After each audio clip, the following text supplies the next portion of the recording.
Alrighty, let's do a little vacuuming of my hallway here. See how she runs now that she's all cleaned up. Fresh belt, fresh bag. Here we go.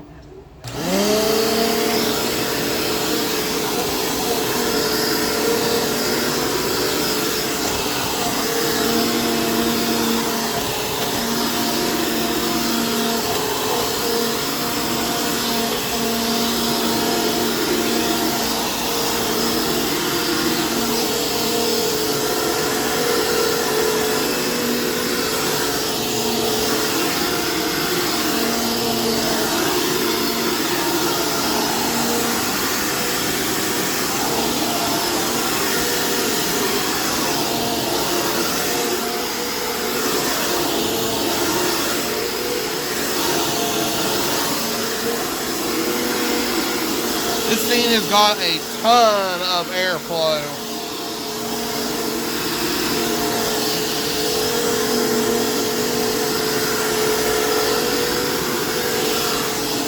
It does have a 12 amp motor, as I mentioned before.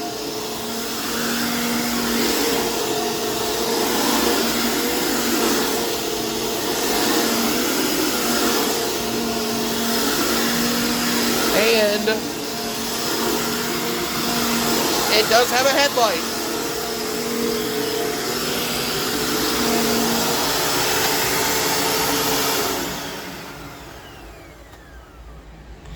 Not bad. I may consider buying this off of my friend for my own collection. I will let you know if I do so. But anyways, that concludes the Dirt Devil Featherlight Jaguar. Thanks for watching. Stay tuned for more videos.